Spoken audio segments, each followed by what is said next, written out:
we can say. And he's been very famous in ISKCON, but also without, in the greater yoga scene, for his kirtans. Because he's very skilled in music, but even more than that, his spiritual realization brings the kirtan to life, and so we're very, very happy and grateful that you're here today with us. And today we'll hear about the power of sound, is that correct? Jai. So, thank you very much for coming again, and without further ado, I would like to hand over to His Grace Vaiyasaki. So, voice in English and then someone translates. Okay, so first we're going to sing Jai Radharani.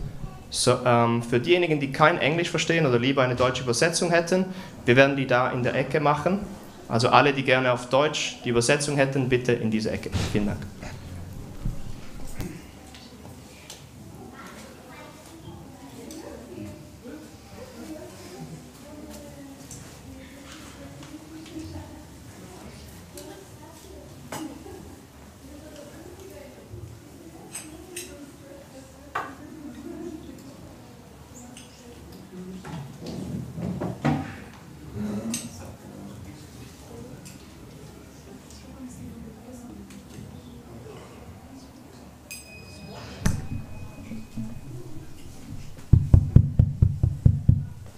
Guten Tag.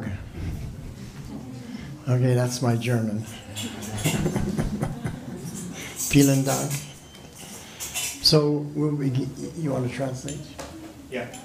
Just a short announcement. Everybody can come a little closer, so we have some more space for the guests to come as close as possible. Absorb the spiritual sound vibration.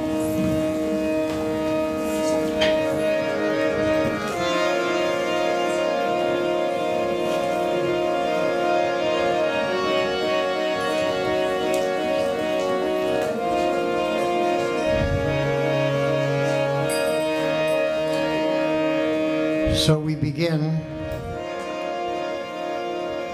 with a little chant to glorify the Supreme Lord.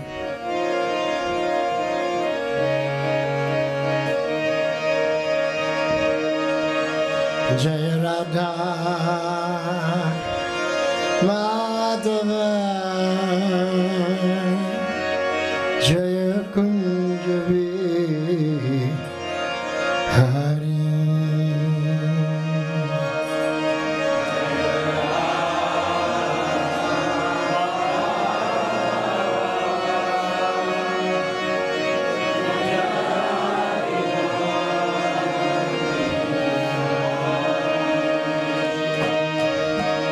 Jai Radha Madhava Jaya Kunjabi Hari.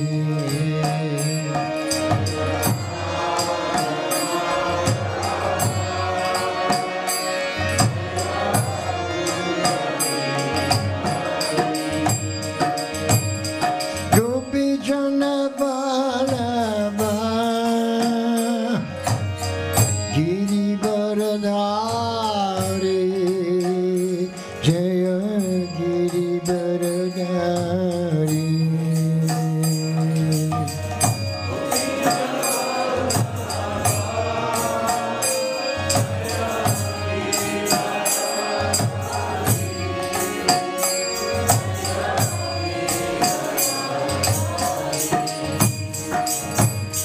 Gopi Janavalava Giri Varadhari Jaya Giri Varadhari.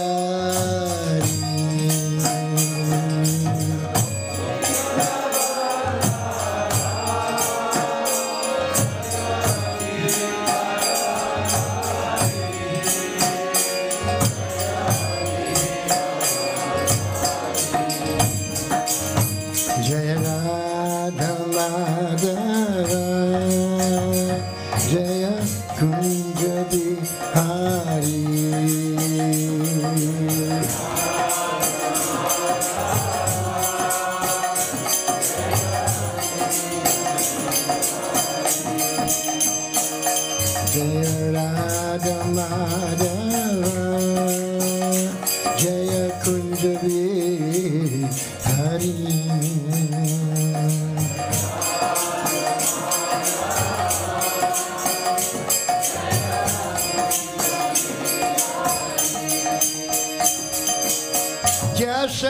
Jasadanandana Brajajanaranjana Jaya Brajajanaranjana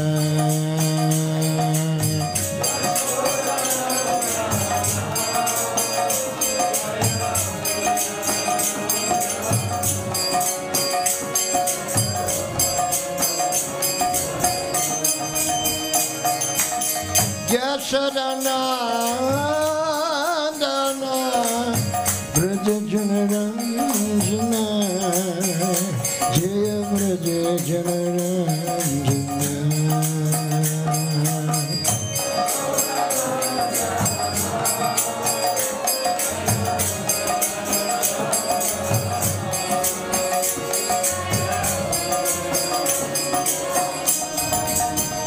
Jaya Jamuna Tira Vanachari Jaya Kunja Vihari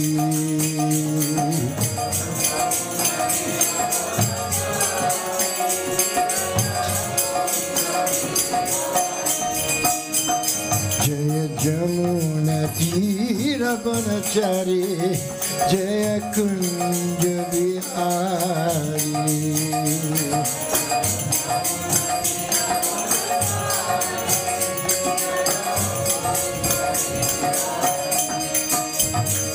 Jaya Radha Madhava Jaya Kunja Vihari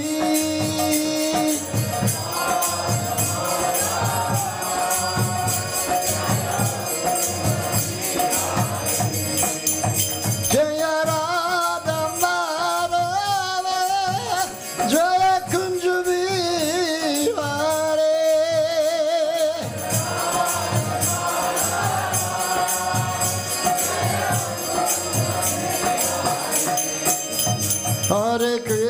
Hare Krishna, Krishna Krishna, Hare Hare, Hare Rama, Hare Rama, Rama Rama, Hare Hare.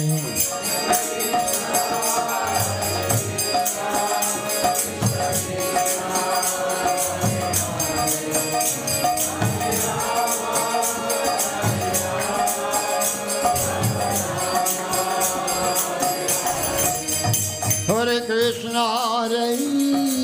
Krishna, Krishna Krishna, Hare Hare, Hare Rama, Hare Rama, Rama Rama, Hare Hare.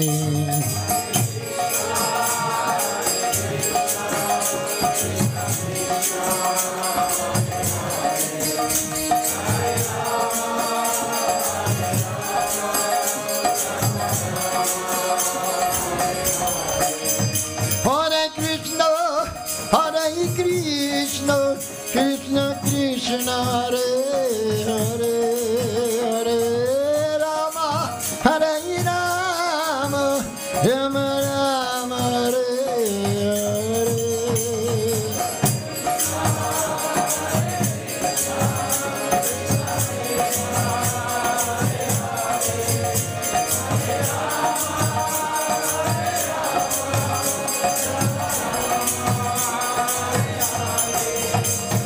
Hare.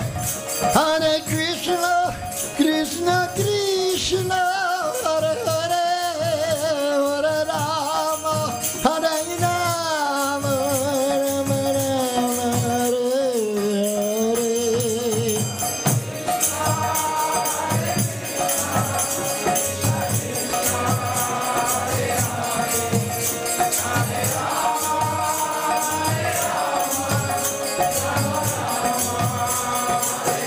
Nitai Gaur Hari Bol, Hari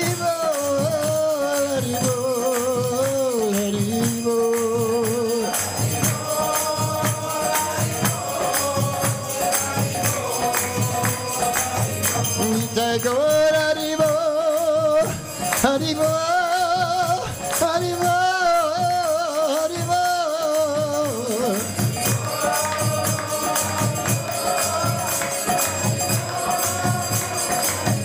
Jaya Jaya Prabhupada, Prabhupada, Prabhupada, Prabhupada.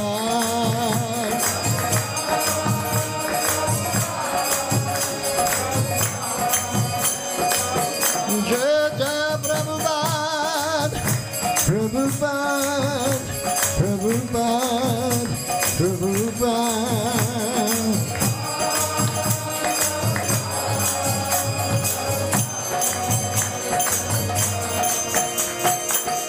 Jai Sri Guru Nitai Gaur Premanande Hari Hari Hari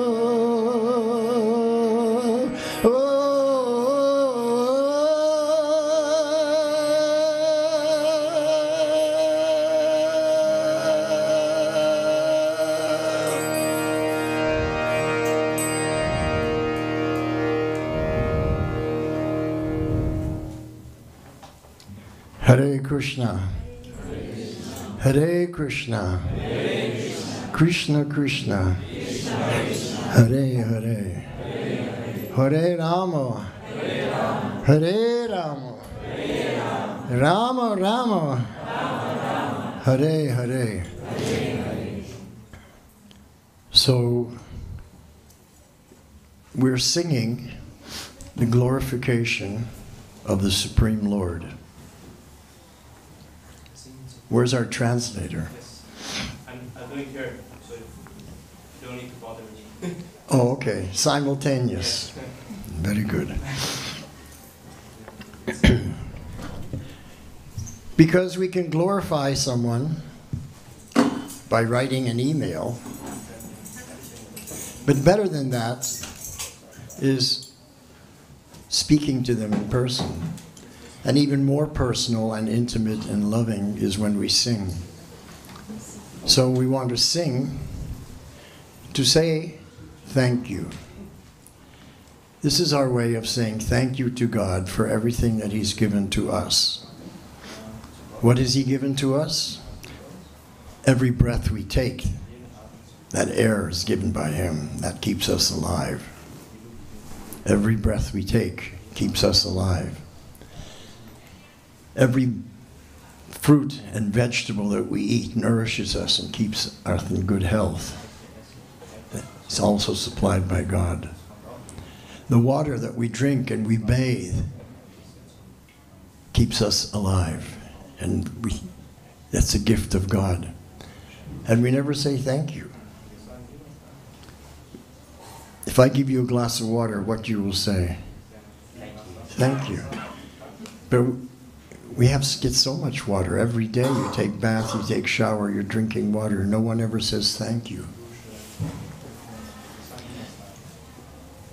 So we want to say thank you to God because that's what cultured people do. That's what people who have gratitude do. They say thank you. It's to show appreciation. So we're singing the glorification of the Lord by chanting Sanskrit mantras, the ancient Sanskrit language, mantra. The word mantra can be broken up. Man means the mind and tra means to free. So by chanting these mantras, we free the mind. What do we free the mind from? We free the mind from the material conception of everything. so that we're able to see the spiritual conception. We develop a spiritual perception. The mind becomes cleansed and purified. The mind is filled with negative things, negative thoughts. For example, we show love to people.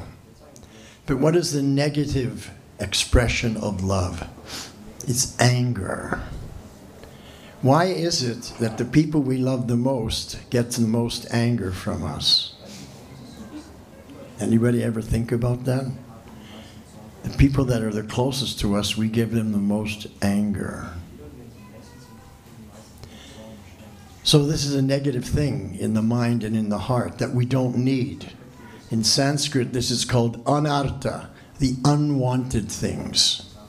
We want to be freed from anger so that we approach everyone with kindness, with affection. We want to be freed from greed. We want to be freed from lust. We want to become free from envy. All these things and many, many more, which I'm not going to get into because you already know. These are things that reside in our mind and in our heart, which we would rather purify and not have there. They're the unwanted things. So by chanting these mantras, we purify the heart and the mind of these unwanted things. They gradually, gradually disappear and go away. So how does the mantra do that? We're chanting Hare Krishna, Krishna Krishna, Hare Hare, Hare Rama, Rama Rama, Hare Hare. So I've been doing it for over 50 years. I've been connected to this Bhakti Yoga group. And I've seen the results. So what I'm sharing with you today is my own experience of chanting this mantra. It's not what someone told me. It's not what I read in a book. It's not what I saw online. It's my own personal experience that I'm going to share with you. Now, if you were to chant Coca-Cola, Coca-Cola, Coca-Coca, Cola-Cola, there'd be no purification. Nothing. Because it's a material sound vibration. It's manufactured and conceived of by mankind. But in Sanskrit language, the Maha Mantra is called Apurusheya, means not spoken by man, not coming from mankind, not coming from this world. If it doesn't come from this world, where does it come from? So the mantra comes from the spiritual world. And it's a spiritual sound vibration. Therefore, it has all the qualities of the spiritual realm.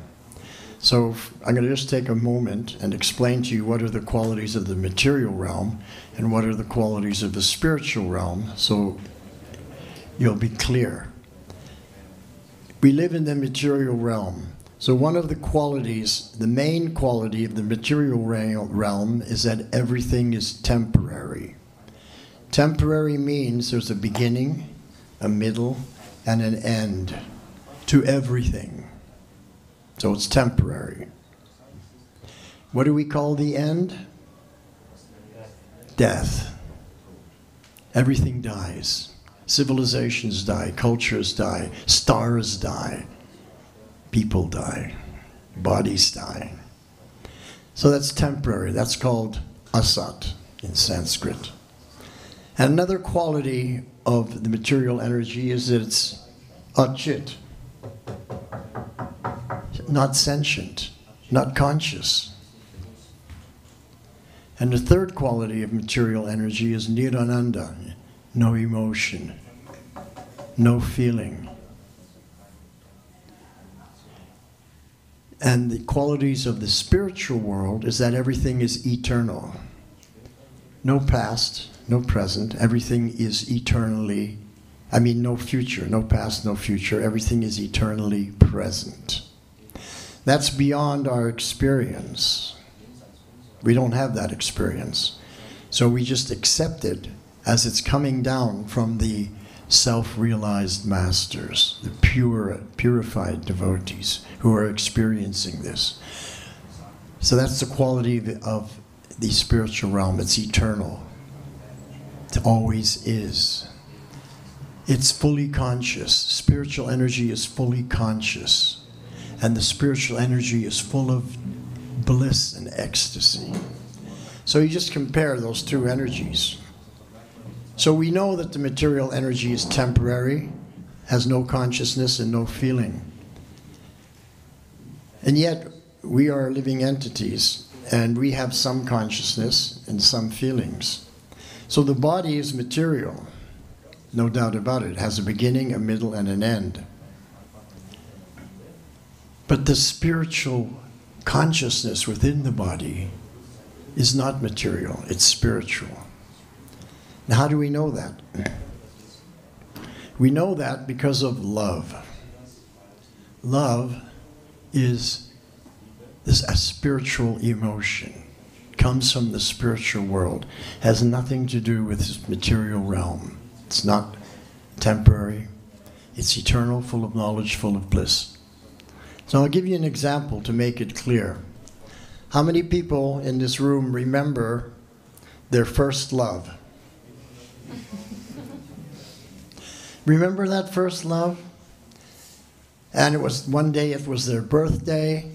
We went and we found a really nice card with beautiful poetry, and we wrote happy birthday. And then we wrote, I love you forever, right? How many people wrote, I love you for 5 years? Nobody. You're laughing because you know it's a ridiculous thing to say I love you for 5 years. Because deep down, everybody knows love is eternal. That's why we always say, I love you forever.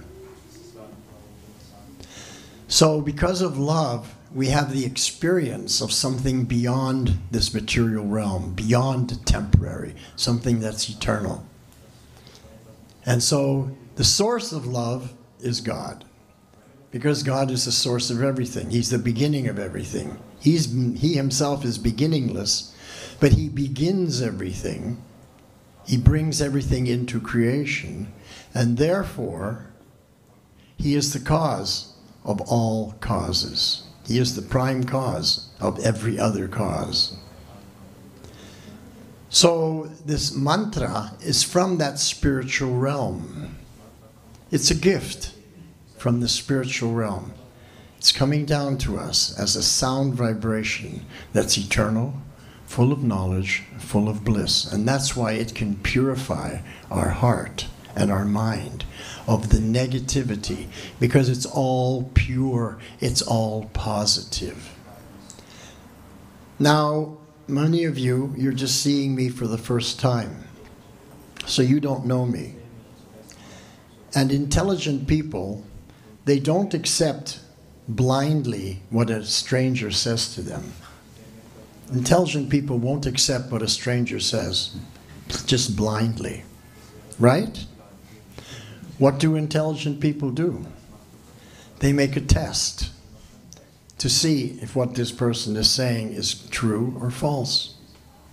So that's why we say to you, you take up this chanting, you try it in your home. 5-10 minutes a day in the evening or in the morning. Try it for a week or two and see what is the result. Then you'll know for yourself. So this teaching that we're giving of this purificatory sound vibration, it can be experienced directly. It's not a belief system, something that you have to believe in. It's something you can experience yourself. And this is explained in the Bhagavad Gita, that this knowledge that we're giving is Raja Vidya. It's the topmost knowledge. Raja Vidya Raja Guhyam. It's the most confidential knowledge. Pavitram, it's the purest knowledge. Uttamam, it's the most transcendental knowledge, because it's all coming from the spiritual realm. Pratyakshavagaman dharmyam, and you can experience it directly from within your heart. And then what happens? Susukam kartum avyayam.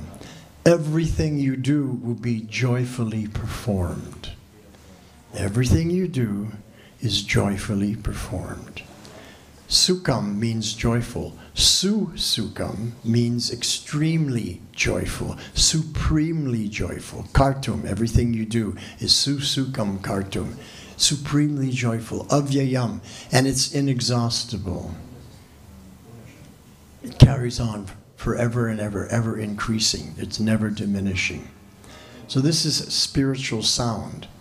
So you can experience that yourself.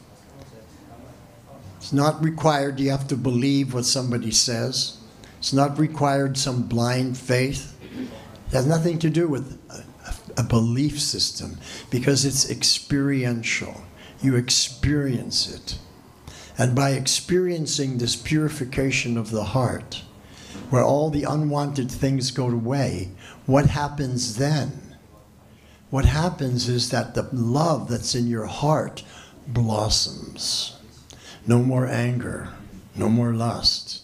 Just pure love coming out. You see through the eyes of love. You speak the words of love. You act the actions of love for the benefit of all. Because you're supremely joyful. When you're happy, people like to be with you. Because you're joyful and you're giving out good feelings and good vibrations. So when we're at that level, then everyone is interested to know, what is your secret? How did you come to this level? I want to be like you.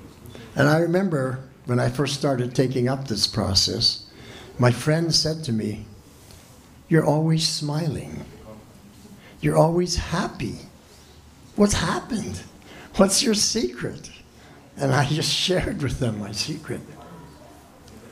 And I remember one of my friends, she was from a very wealthy family, and she said, you know, you really have a belief in God. I can see that. You really have a belief in God. But honestly, I'll tell you the truth, I have no idea whether God exists or not. I have no idea.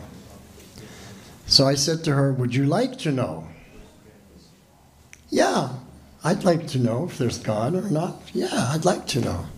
So I said, why don't you try this? One evening, when you're feeling very calm and peaceful, you just have a chat with God. And you say that like this, my dear Lord, I don't know if you exist. I don't even know if you can hear me. But if you can hear me, and if you do exist, please give me a sign. And make it an unmistakable sign so I'll know 100% that it's you and not my mind. That's what I told her. She said, okay, I can do that. Then a few days later, she called me on the phone. I got a sign. She was so happy.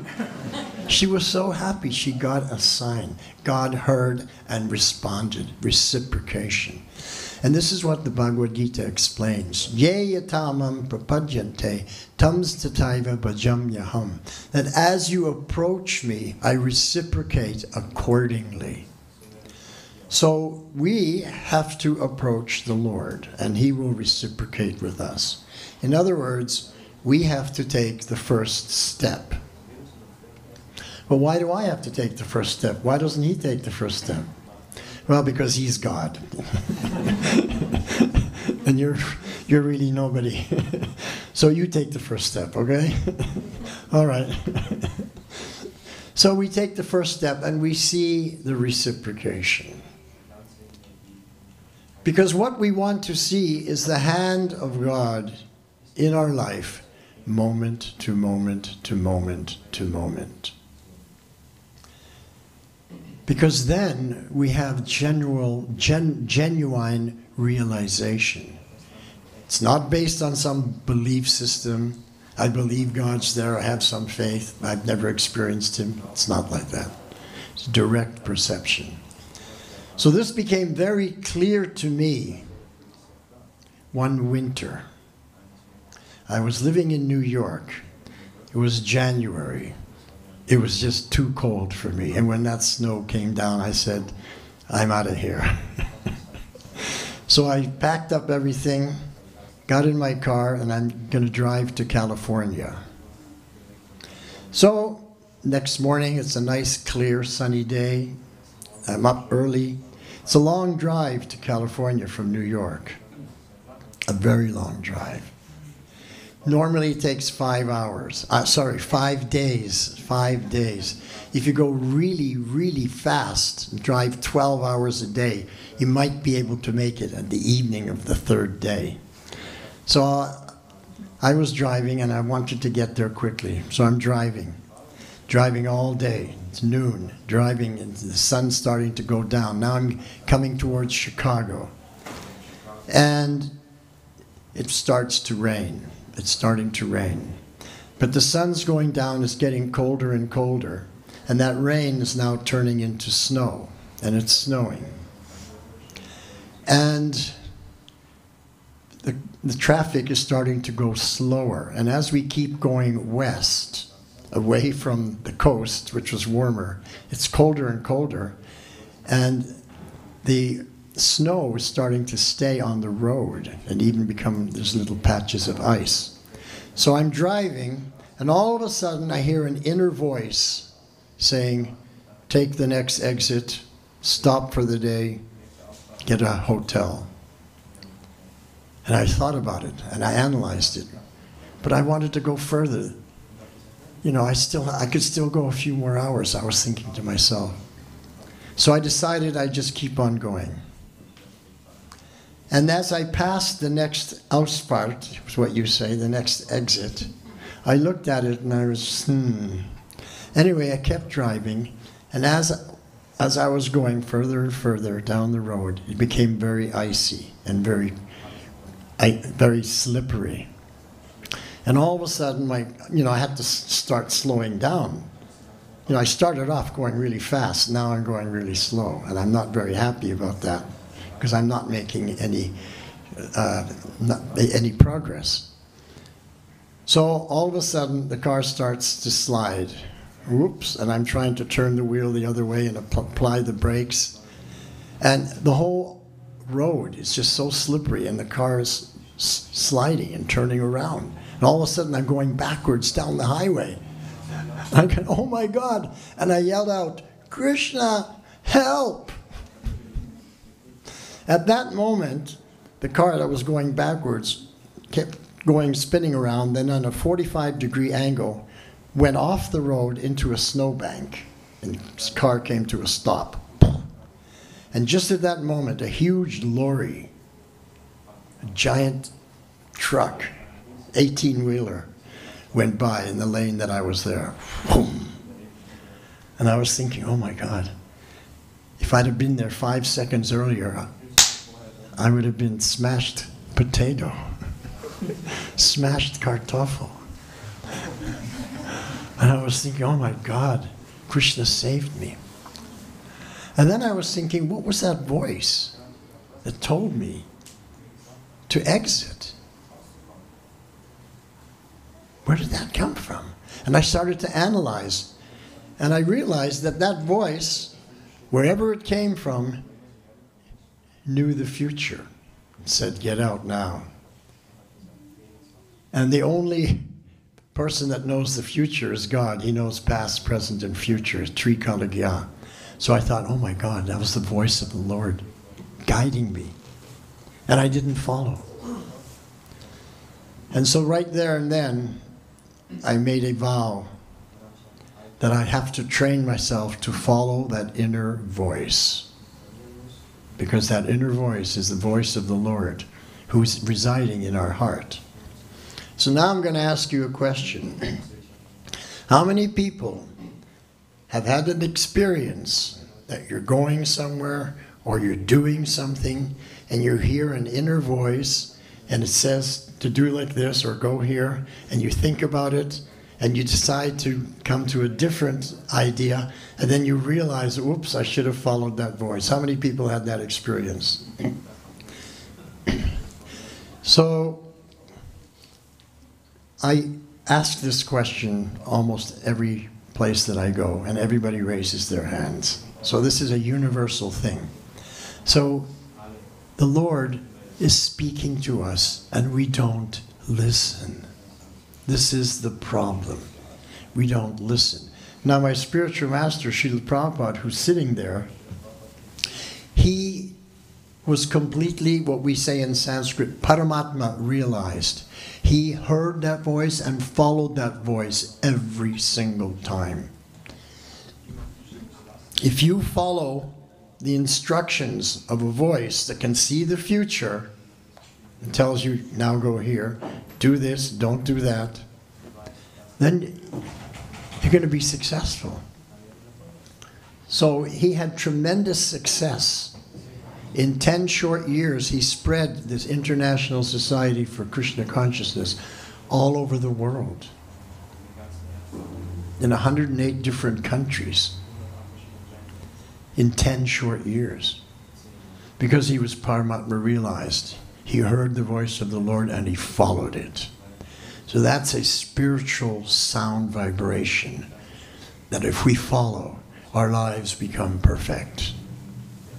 And if we don't follow, we still hear the sound vibration of the Maha Mantra, which purifies our heart, purifies our mind and our consciousness, so that one day we will be able to follow that voice.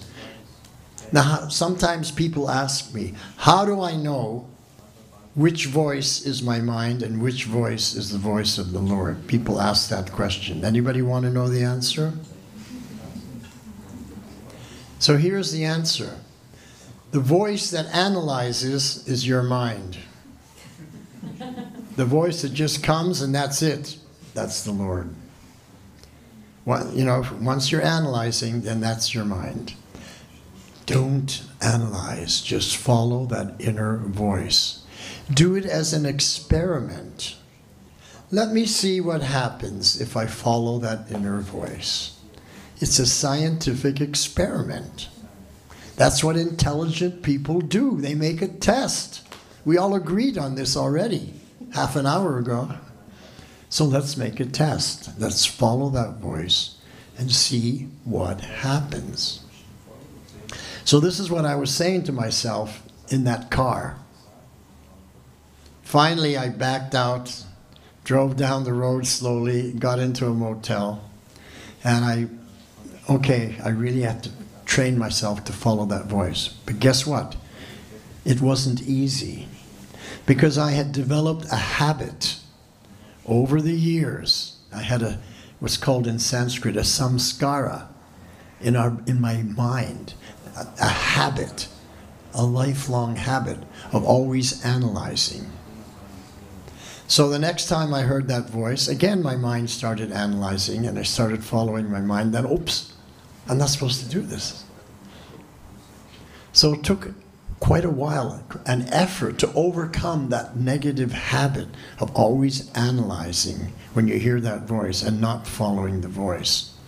So Prabhupada, one of the things he taught me was that nothing good comes easy.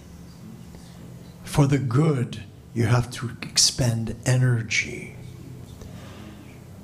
The bad comes easy. Nobody wants bad things in their life. No one wants unhappiness. No one wants loss. No one wants lamentation, but it comes of its own accord, even though we don't want it. The bad comes easily, but the good does not. The good, you have to work for it. You have to put out energy for it. Nothing good comes easy.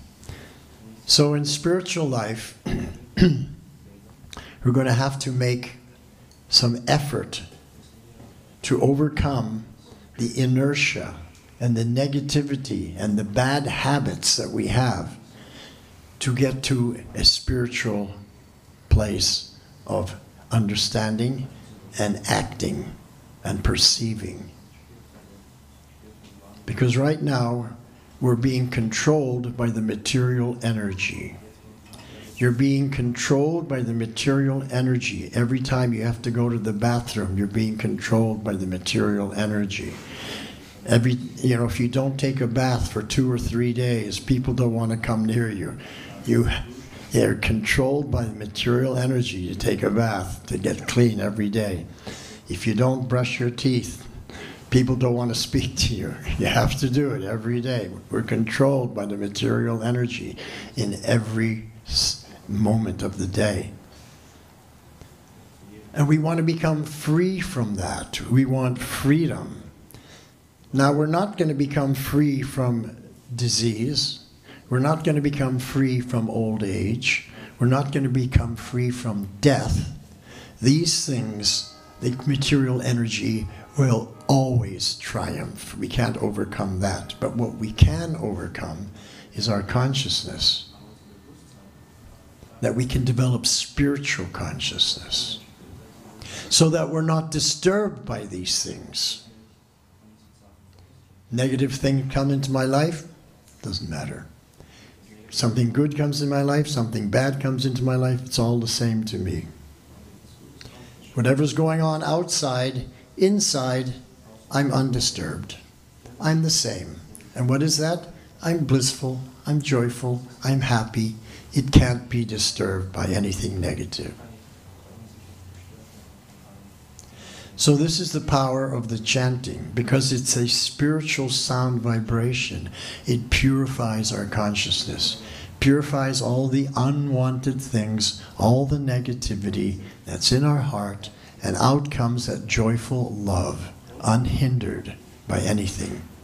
And we're just doing everything and saying everything and being always in the mood of loving, devotional service to everybody.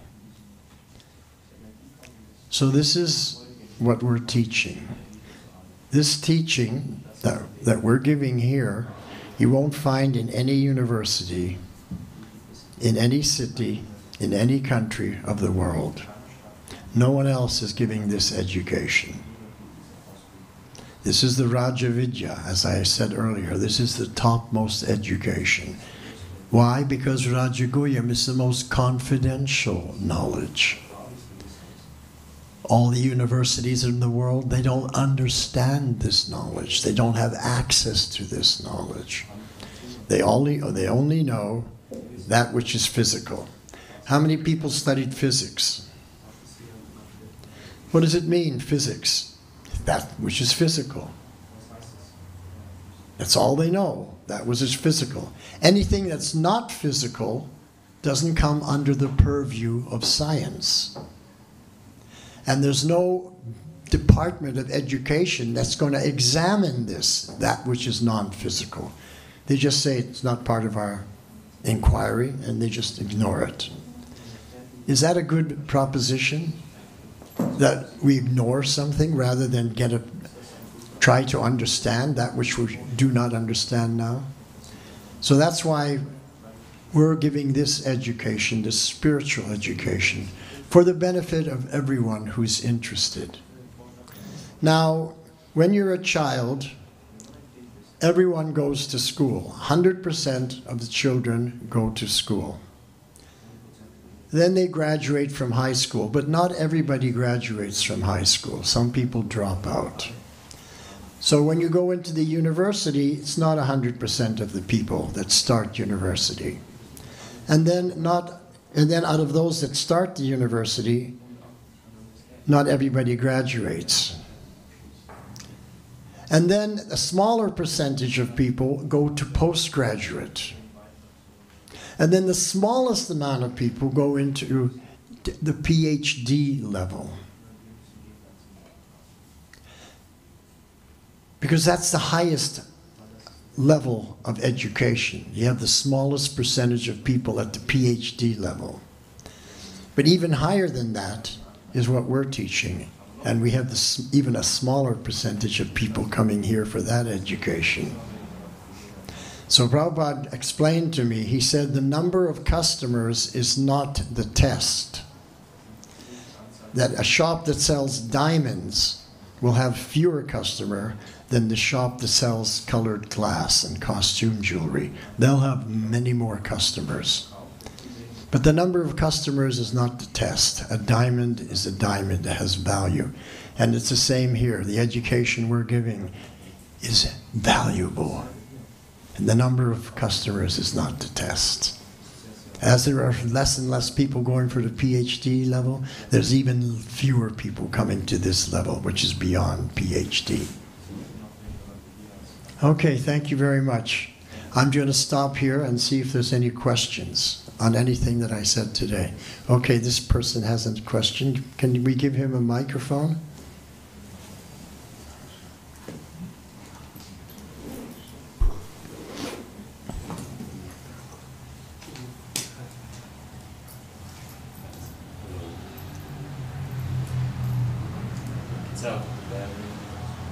Anyway, can we give him a microphone that works? There's batteries back there. 2 batteries. Okay, speak loudly. Yeah, I have a loud voice. Thank you very much for the class. I wanted to not challenge, it's not a challenge, but maybe poke a little bit. Because you mentioned about that spiritual life, it's all positive, it's positivity, no negativity, it's no anger, no envy, like that. Yeah, that's what I said, and I stand by it. Good, good. So I would like you to maybe help us to understand. This is better. Help us to understand in the life of saints and in the life of Srila Prabhupada, we would see sometimes that they would become angry, that they would okay, I maybe understand be your disturbed. point. I understand your point. Anger, okay? Yeah, thank you. So, anger. How can anger be used in the service of God? Anything used in the service of God is positive. Most of the time, anger is used to put someone down. You're frustrated and you're trying to vent some negativity towards them. But anger can be used in the service of God because anger you use for protection. We protect the children. If someone comes to harm a child, we use anger to protect that child. We use anger to protect the women. If some persons come and want to harm a woman, we use anger to protect a woman. We use anger to protect Dharma. That's what the Battle of Kurukshetra was all about. Dharma, the righteous living. We have to protect God consciousness from the demoniac mentality that there is no God and will just destroy everything that has to do with something pure and beautiful and spiritual. So we have to use anger for protection. So that's what anger is for protection. So you can use anything in the service of God, and so we use anger in the service of God also. So that's what the saints use anger for. They don't use anger to harm someone, to bring them down, to harm them in any way, but to uplift them. So anger can be used in the service of God. Because you're not feeling anger. It's not that you're overcome by some negative emotion. You're speaking angry words or acting angrily to protect, but you're not angry inside. You're still joyful inside. So let's say someone comes to harm a child. I will yell at them, "Stop immediately!" Okay, so he goes away. And then I laugh and smile because I'm not angry. I'm just using that to protect the child and to get rid of the person who's trying to harm. You see what I mean? So we're not overcome by anger, which is what you're expecting. Overcome by anger in the material world. But no, we utilize anger for protection, but we're not angry. We're not angry, but we utilize it. Clear? Yes. So, it's like it is not what it appears it is. It is something else. Then it looks like anger, what we usually call anger and use, but actually it is used some differently. It's not anger as we know anger, right? We're just using the words and the emphasis of anger to protect, but we're not angry. That's spiritual life. Thank you. Hare Krishna. Yes, this gentleman here. My question is very short. Hare Krishna. You said that love is eternal, but then why do people fall out of love? Why do we what? You mentioned that love is eternal. Love is eternal. And because it comes from the spiritual realm. Exactly. Then why do people fall out of love? We don't fall out of love. You never had love to begin with. What you thought was love was not love. It was either infatuation, or it was lust, or it was something else, but it wasn't love, because love is eternal. If you fall out of love, it means it wasn't love. You can't fall out of love. That's not even a logical term to say like that. That people, when they say, I fell in love and then I fell out of love, they don't know what love is. What they mean is, I had lusty desires for this person and then I lost those lusty desires. And now when I look at that person, I wonder, what the hell did I think? What was I ever attracted to in that person, you know? See, that's lust. That's nothing to do with love. Nothing to do with love.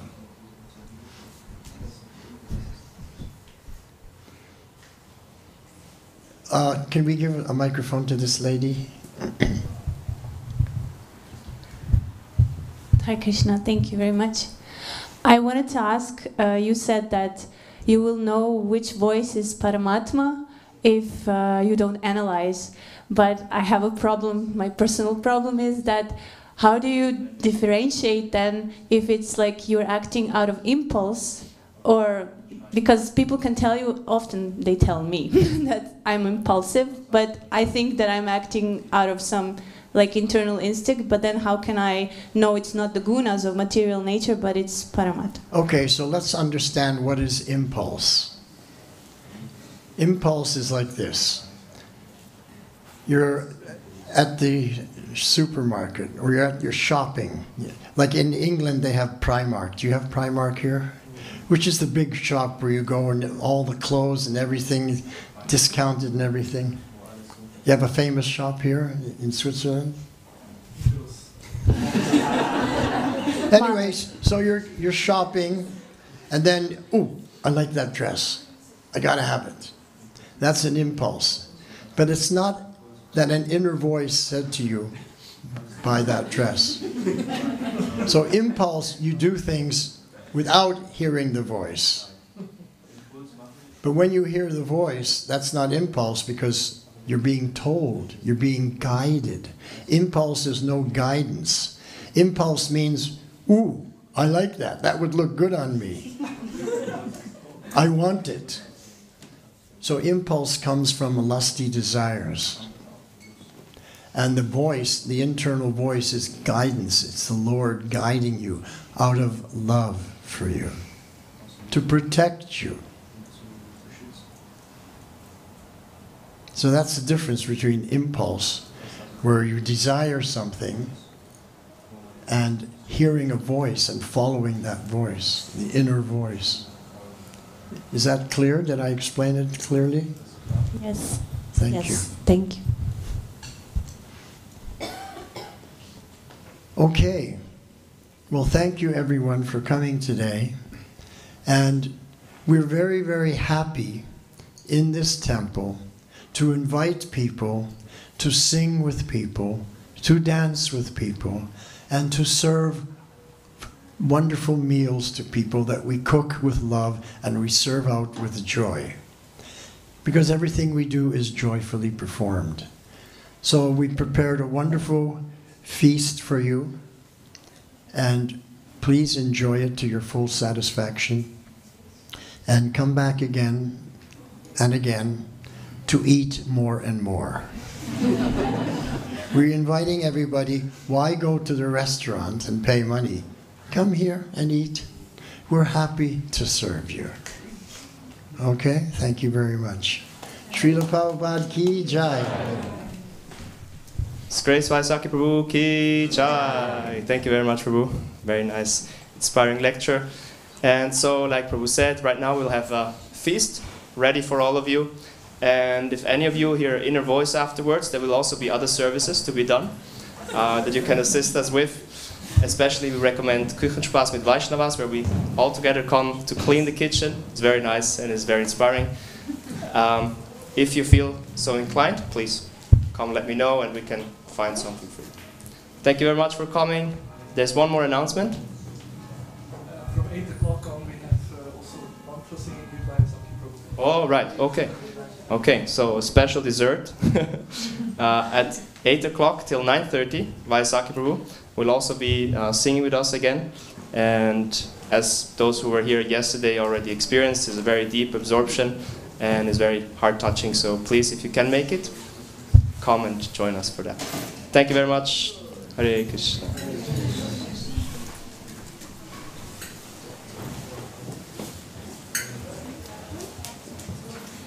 Should we get